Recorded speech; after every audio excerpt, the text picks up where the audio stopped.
Selamat pagi, salam sejahtera. Terima kasih karena bersama dengan saya di Nazilin Unity Channel. Saudara-saudara sekalian, ini satu lagi tamparan hebat untuk Muhyiddin dan juga Mahathir Mohamad.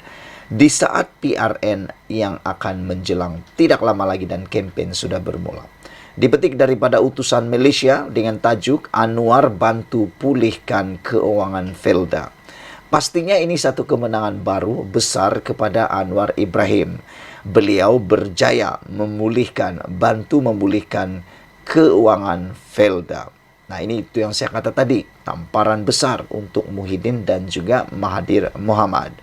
Saudara-saudara sekalian, Datuk Seri Anwar Ibrahim menandatangani perjanjian melibatkan jaminan kerajaan kepada Lembaga Kemajuan Tanah Persekutuan Felda untuk menstruktur semula. Pinjaman Felda itu akan melibatkan pengurangan prinsipal hutang Felda bersama institusi keuangan sebanyak RM7.9 bilion. Kalau ada orang yang tanya tentang inisiatif atau apa yang Anwar telah lakukan untuk membantu rakyat, khususnya peneroka Felda, ini jawaban dia. Anwar Ibrahim telah pun membantu memulihkan keuangan Felda dengan cara beliau telah pun menandatangani perjanjian melibatkan jaminan kerajaan kepada Lembaga Kemajuan Tanah Persekutuan Felda itu untuk menstruktur semula pinjaman agensi tersebut melalui terbitan sukuk dan kredit pusingan di dalam usaha memulihkan kedudukan keuangan. Perdana Menteri merangkap Menteri Keuangan berkata langkah itu dijangka dapat menstabilkan kedudukan keuangan Felda serta menjamin model perniagaan yang lebih mampan supaya terus berupaya mengangkat mobiliti sosial warga peneroka dan generasi baru. Dalam pada itu, Kementerian Keuangan menjelaskan sebagian besar penstrukturan semula pinjaman Felda itu akan melibatkan pengurangan prinsipal hutang Felda bersama institusi keuangan sebanyak RM7.9 bilion. Saudara-saudara sekalian, ada satu pepatah orang muda pada waktu ini yang agak top trending, yaitu kata mereka, orang lain yang rosakkan, orang lain yang baiki, orang lain yang sakau, orang lain yang sengsara. Saya setuju dengan apa yang orang muda itu trendingkan, khususnya kepada Anwar Ibrahim. Apabila orang lain yang rosakkan, Anwar juga yang baiki. Orang lain yang sakau, Anwar juga yang cari uang untuk baiki. Bayangkan saudara-saudara. Betul tidak? Betul kan?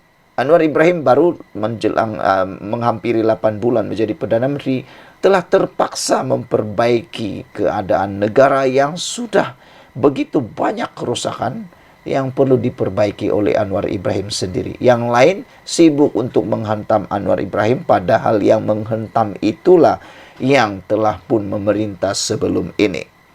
Dalam pada itu, Kementerian Keuangan menjelaskan sebagian besar penstrukturan semula pinjaman Felda itu akan melibatkan pengurangan prinsipal hutang Felda. Ia juga akan mengurangkan kos keuangan Felda terhadap kadar faedah yang dikenakan serta membolehkan Felda memberikan pemansuhan 80% hutang peneroka berjumlah RM8.3 bilion yang dilaksanakan pada tahun 2021, kata Kementerian Keuangan menerusi satu kenyataan hari ini. Di samping itu, kerajaan telah menambah baik tata kelola penyaluran dana kepada Felda sebagai agensi badan berkanun kerajaan dengan melantik Amanah Raya Trustees sebagai pemegang amanah transaksi akaun bagi memastikan pelan transformasi berada di landasan yang tepat serta memenuhi keperluan accountability dan integriti. Pada masa yang sama, kerajaan telah bersetuju memberi jaminan kerajaan kepada Felda pada 2019 bagi membolehkan agensi tersebut melaksanakan pelan pemulihannya di bawah program transformasi Felda yang telah bermula pada tahun 2020 untuk tempoh 5 tahun. Sekian dulu untuk kali ini. Jangan lupa tinggalkan komen Anda. Sila tekan butang subscribe. Adakah Anda juga bersetuju bahawa dengan isu ini Anwar Ibrahim telah berjaya mengalahkan semua orang yang cuba memperkotak-katikkan kehebatan beliau menguruskan ekonomi. Dan trending, kata-kata orang muda, orang lain yang rusakkan, orang lain yang baiki, orang lain yang sakau, orang lain yang bayar utang. Itu kena kepada tepatlah untuk Anwar Ibrahim, yaitu orang lain yang rusakkan dahulu, Anwar juga yang baiki. Orang lain yang sakau, Anwar juga yang bayar hutang. Malaysia kita punya, kita juga sama-sama cintai Malaysiaku. Bye-bye. Selamat petang, salam sejahtera. Terima kasih karena menonton channel Nazilin Unity. Selamat menyambut Hari Raya Aidil Adha kepada semua rakan-rakan yang beragama Islam. Hari ini di Malaysia kini kita digemparkan dengan laporan yang luar biasa berkaitan dengan kenyataan Tun Mahathir Mohamad yang paling kontroversi dan paling panas. Saya jamin isu kali ini ialah isu yang paling panas dan kontroversi. Dipetik daripada Malaysia Kini, diterbitkan pada 28 Jun 2023. Dengan tajuk Mahathir Putar Cerita, bukan Melayu mahu tukar nama Melayu.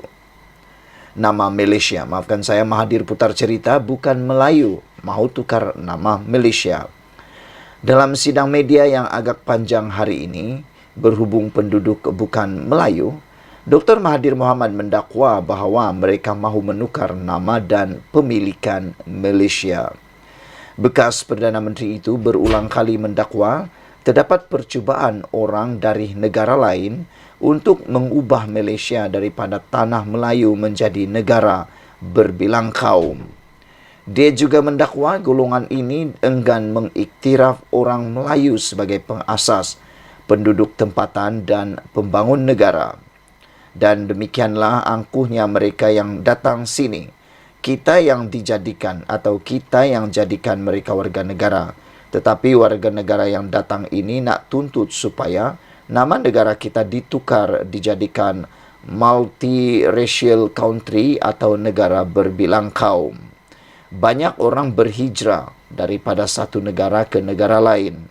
Apabila mereka pergi ke negara yang lain, mereka terima negara yang lain itu dan pemiliknya, dan mereka meniru hidup seperti orang di negara yang mereka pilih. Tetapi kali ini kita dapati orang yang datang sini, datang ke tanah Melayu, kita sebagai tuan rumah, kita beri hak kepada mereka. Kita sekarang disuruh tukar nama negara kita, kata ahli politik veteran itu pada sidang media di Sepang. Terdahulu, Mahathir membidas sejarah Malaysia dan mendakwa terdapat dua percubaan yang dibuat oleh orang luar untuk mengubah negara. Dia menghuraikan secara panjang lebar mengenai latar belakang sejarah Malaysia dengan tumpuan ketika zaman yang dikenali sebagai Millennium semasa pemerintahan penjajah British. Sebelum saya teruskan ulasan kali ini, saya ulang semula soalan kepada Tun Mahathir Mohamad.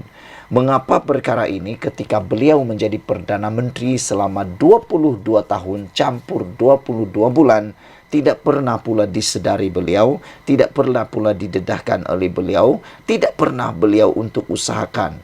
Tapi selepas sudah tidak berkuasa, selepas hilang deposit, selepas tidak mendapat lagi sokongan, selepas tidak lagi memerintah negara ini, yang mana beliau tidak punya apa-apa kuasa lagi dan kapasiti, barulah beliau menyatakan, mendedahkan kononnya penemuan beliau ini yang memang kontroversi dan panas ini. Saya tertanya itu soalan yang paling dasar. Itu saja soalan yang paling penting perlu dijawab oleh Tun Mahathir. 22 tahun memerintah negara ini, tidak pernah pula cakap tentang perkara ini. Tidak pernah pula cuba untuk mendedahkan perkara ini. Kenapa selepas Anwar Ibrahim menjadi Perdana Menteri, selepas beliau tidak lagi menjadi Perdana Menteri, dan paling penting, Pakatan Harapan menjadi kerajaan dan Anwar Ibrahim menjadi Perdana Menteri yang mana Mahathir Mohamad kata tidak akan jadi Perdana Menteri tapi akhirnya menjadi Perdana Menteri, barulah Mahathir tiba-tiba menyatakan pula pendedahan luar biasa ini. Itu yang perlu kita jawab. Ada komen Amanda? Apa pendapat kamu? Tinggalkan komen Anda.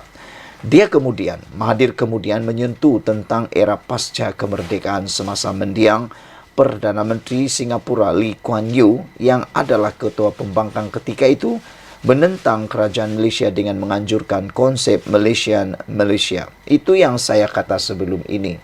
Kenapa Mahathir Mohamad ketika berkuasa pada waktu itu tidak melakukan apa-apa atau mendedahkan perkara ini? Karena kalau Anda kata tidak perlu mengulas tentang 22 tahun yang pernah Mahathir menjadi Perdana Menteri, kenapa Mahathir pula mengulas atau mengungkit sejarah era pasca kemerdekaan kita?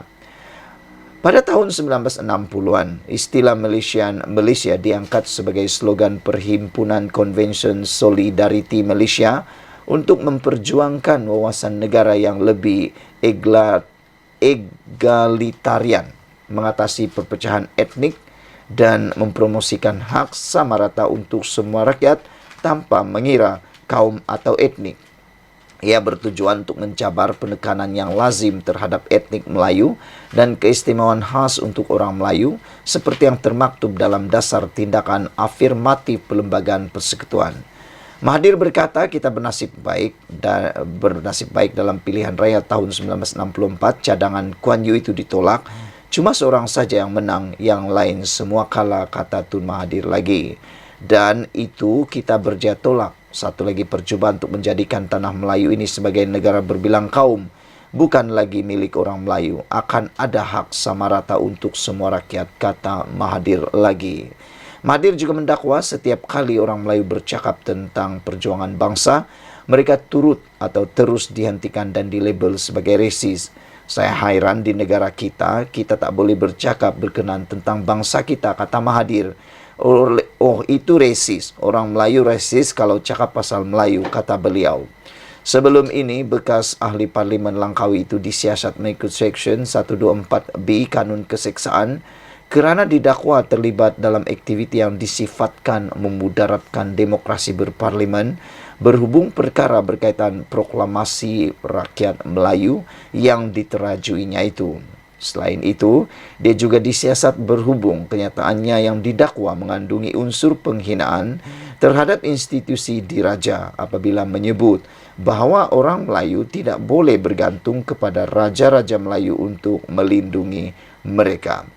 Saudara-saudara sekalian, ini pendedahan Tun Mahathir Mohamad yang saya sudah anggap sebagai satu kontroversi dan amat panas sekali. Namun demikian, kita hanya boleh kembali kepada satu persoalan utama. Apa sebenarnya yang Tun Mahathir mahu untuk negara ini pada waktu ini? Karena acuan Malaysia ini sebenarnya lebih banyak ditentukan oleh kepimpinan beliau sejak dahulu, yaitu 22 tahun menjadi Perdana Menteri. Jangan kita lupa, Mahathir pernah mentadbir negara ini mengikut acuan beliau 22 tahun campur 22 bulan. Apa yang berlaku kepada Malaysia saat ini sedikit sebanyak ada dipengaruhi oleh style ataupun cara kepimpinan, corak kepimpinan, dasar kepimpinan Tun Mahathir pada waktu itu. Jadi, kalau begitu, kenapa isu tentang yang dikemukakan oleh Tun Mahathir ini tidak pula ditekankan pada waktu beliau menjadi Perdana Menteri? Sekian dulu untuk kali ini. Jangan lupa tinggalkan komen Anda, tekan butang subscribe. Malaysia kita punya, kita jaga sama-sama. Cintai Malaysiaku. Bye-bye. Bila Tun Mahathir dan juga Muhyiddin akan berjumpa, adakah perjumpaan itu hanya satu pembohongan semata-mata, atau teknik mengelirukan lawan, atau semata-mata hanya mau mendapatkan sokongan, atau semata-mata mahu memperlihatkan kononnya dua seteru utama moden ini sudah bersatu semula? Adakah itu hanya satu sandiwara drama politik semata-mata? Saudara-saudara sekalian, persoalan besar ialah bila Muhyiddin dan Mahathir nak jumpa. Semalam, pengerusi Perikatan Nasional PN Tan Sri Muhyiddin Yassin memaklumkan beliau akan bertemu Tun Dr. Mahathir Mohamad dalam masa terdekat. Persoalannya, masa terdekat itu bila? Adakah sebelum berlaku pilihan raya negeri ataupun selepas berlaku pilihan raya negeri? Kalau dah berlaku selepas pilihan raya negeri, itu semua sudah useless, tiada guna lagi. Tapi kalau ianya berlaku sebelum pilihan raya negeri, mungkin ada cerita. Kenyataan Perdana Menteri ke-8 itu menyusul selepas Dr. Mahathir pada awal bulan ini menjelaskan beliau sedia bekerja sama dengan Muhyiddin sekali lagi. 3 tahun selepas hubungan mereka renggang, susulan langkah Sheraton. Mahathir sekali lagi mahu bekerja sama dengan Muhyiddin. Menjadi persoalan saya sekali lagi ialah di mana sebenarnya Mahathir punya prinsip dan kedudukan. Sebenarnya beliau ini apa prinsipnya? Nak mau bekerja sama dengan orang mengikut keadaankah atau ada prinsip yang kukuh? Saya secara pribadi dapat melihat Tun Mahathir Mohamad seperti flip-flop. Kadang ini, kadang itu. Kadang ini, kadang itu. Karena pada Oktober tahun 2022, 31 Oktober tahun 2022, Mahathir pernah menyelar Muhyiddin dengan mengatakan bahawa Muhyiddin yang pecat dia, serta pemimpin bersatu lain yang tidak setuju dengan langkah Sheraton. Mahathir juga mengatakan bahawa beliau kata Muhyiddin telah pun begitu angkuh. Beliau kata siapa yang jadi Perdana Menteri pintu belakang atau tebuk atap. Bukan saya tetapi Muhyiddin, kata Mahathir lagi. Selain daripada itu, Mahathir juga mengatakan bahawa dia sangka Muhyiddin telah pun bertaubat, kesal dengan perbuatannya. Namun, kata Mahathir, rupanya Muhyiddin tetap angkuh dan hanya mahu menjadi Perdana Menteri. Itu daripada Berita Harian pada tahun 2022. Persoalannya hari ini ialah apakah Mahathir dan Muhyiddin akan berjumpa meleraikan masalah itu. Langkah Sheraton pada Februari tahun 2020 menyaksikan pentadbiran Perdana Menteri keempat dan ketujuh yang mengetuai Kerajaan Pakatan Harapan PH ketika itu tumbang dan digantikan Kerajaan PN, pimpinan Muhyiddin dan juga Presiden Bersatu. Pada sidang media hari ini, Dr. Mahathir menjelaskan pertemuan yang dicadangkan dengan Muhyiddin bertujuan menjelaskan tujuan proklamasi Melayu yang digerakkannya. Menurut bekas pengerusi Parti Pejuang Tanah Air Pejuang itu, beliau berkata beliau juga berhasrat menemui Muhyiddin, namun bukan pada hari ini atau esok. Sebelum Hari Raya Haji nak jumpa, susahlah sebab esok sudah raya. Tapi saya nak jumpa dia untuk jelaskan tujuan proklamasi orang Melayu ini, kata Mahathir lagi. Yang menjadi persoalan saya ialah, adakah proklamasi orang Melayu ini akan benar-benar disokong oleh Muhyiddin atau siapa yang akan kena kali ini pula? Adakah Mahathir yang kena atau Muhyiddin yang terkena? Ia sokongan kepada Melayu secara keseluruhan kerana kita melihat mereka hilang kawalan sepenuhnya terhadap negara ini dan mereka akan terseksa jika tidak boleh berkata apa-apa untuk negara ini, kata Mahathir dalam sidang media di sini hari ini. Dalam kenyataan awal bulan ini, Dr. Mahathir turut menyatakan kesediaan untuk bekerjasama dengan Muhyiddin pada PRN di 6 negeri dan percaya perkara itu boleh dibincangkan. Dalam reaksi balas, Muhyiddin yang juga ahli Paleon Pagoh berkata, beliau sedia bekerjasama dengan Dr. Mahathir demi matlamat memperjuangkan nasib orang Melayu dan orang Islam. Katanya lagi, kesediaan itu juga didorong dengan perkembangan politik mutakhir ini yang meletakkan umat Melayu dan Islam di negara ini di persimpangan getir. Sekian dulu untuk kali ini. Jangan lupa tinggalkan komen Anda, tekan butang subscribe. Malaysia kita punya, kita jaga sama-sama. Cintai Malaysia aku. Bye-bye. Selamat pagi, salam sejahtera. Terima kasih karena bersama dengan saya di Nazilin Unity Channel. Ini satu lagi pendedahan persoalan paling besar yang tak mampu dijawab oleh Mahathir Mohamad dan juga Muhyiddin Yassin. Sebelum kita teruskan ulasan kali ini, jangan lupa tinggalkan komen Anda, tekan butang subscribe. Saudara, Anda wajib menonton video ini kerana ianya akan membuka minda dan pemikiran Anda tentang ciri-ciri kepimpinan Tun Mahathir Mohamad dan Muhyiddin yang sekarang ini menjadi perhatian ramai. Saudara-saudara, persoalan besar kepada kita atau kepada Muhyiddin dan juga Mahathir Mohamad ialah bila sebenarnya mereka nak jumpa. Kerana ada pemerhati politik dan juga pengkritik politik mula mengandaikan bahawa perjumpaan Tun Mahathir Mohamad dan perjumpaan dengan Muhyiddin itu sebenarnya retorik semata-mata. Mungkin, kata mereka, tidak akan ada perjumpaan langsung.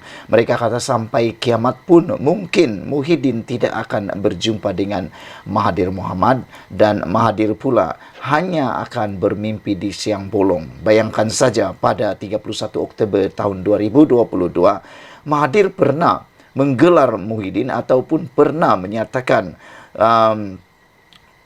dakwaan bahawa Muhyiddin yang pecat dia, pemimpin bersatu lain yang tak setuju langkah Sheraton. Menurut Mahathir Mohamad, pengerusi Gerakan Tanah Air GTA Tun Mahathir mendakwa Tan Sri Muhyiddin Yassin yang memecatnya sebagai pengerusi bersatu dan juga beberapa pemimpin bersatu lain yang tidak setuju dengan langkah Sheraton diambil bekas Perdana Menteri itu. Mahathir berkata Muhyiddin yang juga Presiden Bersatu sangat takut kehilangan jawatan Perdana Menteri hingga menyekat Parlimen daripada bersidang dan meminta darurat diisytiharkan. Katanya Muhyiddin seorang yang masih lagi bersikap angkuh dan hanya mahu menjadi Perdana Menteri biarpun beliau sudah jatuh dan dihina UMNO. Muhyiddin cuba menafikan beliau pengkhianat yang terbabit dalam langkah Sheraton dan cuba mengaitkan perkara itu dengan Mahathir. Beliau memecat saya, kata Mahathir, dan beberapa pemimpin bersatu lain yang tidak bersetuju dengan langkah Sheraton. Siapa yang dapat faedah daripada langkah Sheraton ini, kata Mahathir? Siapa yang jadi Perdana Menteri? Itu persoalan yang dilemparkan oleh Mahathir Mohamad yang dimuat naik dalam media sosial beliau pada tarikh 22 tersebut. Beliau berkata demikian ketika menjawab kenyataan Muhyiddin mendakwa gerakan membawa keluar bersatu daripada Pakatan Harapan PH pada 2020 dimulakan oleh Dr. Mahathir Mohamad. Muhyiddin mendakwa Dr. Mahathir membuat pusingan di saat akhir apabila Majlis Presiden PH dalam mesyuarat 21 Februari tahun 2020 mengambil keputusan terus menyokong beliau sebagai Perdana Menteri. Katanya, usaha membawa keluar bersatu itu digerakkan susulan tindakan beberapa pihak dalam PH yang mendesak Dr. Mahathir berundur dari memberi laluan kepada Presiden PKR Datuk Seri Anwar Ibrahim dilantik Perdana Menteri yang ke-8. Sebenarnya Dr. Mahathir berkata, minggu lalu, Presiden PAS Datuk Seri Abdul Hadi Awang mengakui beliau yang menggerakkan langkah Sheraton bersama-sama Muhyiddin sebelum ahli Parlimen Pagoh itu menjadi calon Perdana Menteri. Sebenarnya amat mudah nak pastikan siapa pengkhianat, kata Mahathir. Ada satu ungkapan bahasa Latin, cui bono, yang bermakna siapa yang mendapat keuntungan daripada sesuatu keadaan. Siapa yang jadi Perdana Menteri? Pintu belakang atau tepuk atap? Bukan saya, kata Mahathir, tetapi Muhyiddin. Dr. Mahathir juga mendakwa Muhyiddin sebagai seorang yang tidak tahu malu kerana sanggup meminta pengisytiharan darurat sekali lagi demi mengekalkan jawatannya biarpun permohonannya sebelum itu ditolak yang di-Pertuan Agong.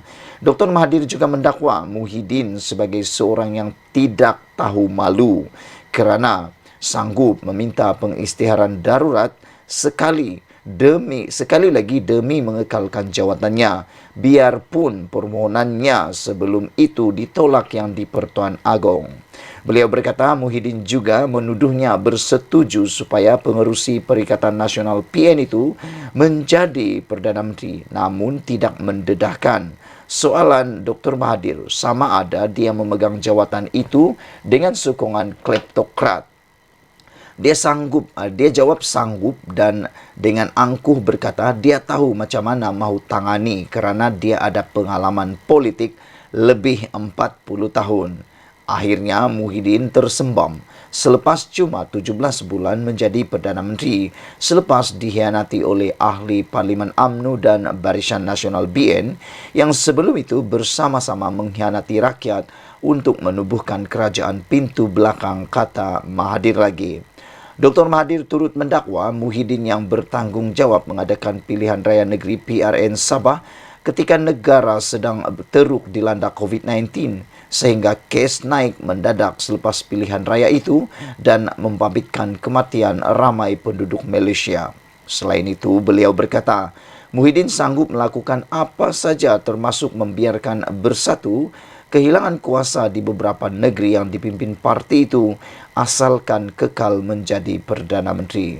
Sementara itu, Dr. Mahathir berkata, beliau sanggup mencadangkan kerjasama antara Parti Pejuang Tanah Air Perjuang dan GTA bersama PN pada pilihan raya ke-15 sebelum ini kerana beliau percaya selepas dijatuhkan dan dihina, Muhyiddin sudah bertaubat atau berasa kesal dengan perbuatannya. Dia hianat saya, tidak mengapa. Saya sangka dia cuba tebus hianatnya kepada Parti Bersatu sehingga hilang beberapa negeri dan rakyat keseluruhannya. Dan kepada rakyat keseluruhannya, rupanya dia tetap angkuh dan hanya mahu menjadi Perdana Menteri, kata Mahathir lagi. Saudara-saudara sekalian, ini dipetik daripada Berita Harian bertarikh Oktober 31 tahun 2022 dengan bertajuk Muhyiddin yang pecat saya, pemimpin Bersatu lain yang tak setuju langkah Sheraton turut dipecat. Ini pendedahan yang luar biasa yang kita nantikan apabila ianya berkaitan dengan perjumpaan yang kononnya akan dibuat bersama Mahathir dan Muhyiddin. Adakah perjumpaan ini akan jadi terrealisasi dengan adanya pendedahan yang saya bacakan sebentar tadi itu? Adakah benar Muhyiddin dan juga Mahathir akan sama-sama berdamai? Dengan pendedahan dan penghinaan yang begitu kuat terhadap Muhyiddin oleh Mahathir, ini menjadi persoalan kepada saya. Sejauh mana Muhyiddin sanggup untuk bekerjasama dengan Mahathir sekali lagi selepas dipermalukan melalui kenyataan media atau kenyataan di laman sosial beliau itu, Mahathir itu. Sejauh mana keikhlasannya, Anda jawab sendiri. Sila tinggalkan komen Anda, tekan butang subscribe. Semoga dengan pendedahan ini Anda dapat melihat apa corak kepimpinan Mahathir dan Muhyiddin. Anda sudah boleh faham apa yang coba saya sampaikan. Sebenarnya Mahathir ini corak kepimpinannya bagaimana, arah pemimpinannya bagaimana, begitu juga dengan Muhyiddin, hanya dengan bersandarkan satu pendedahan yang telah saya bacakan tadi. Sekian dulu Malaysia kita punya, kita juga sama-sama cintai Malaysiaku. Bye-bye.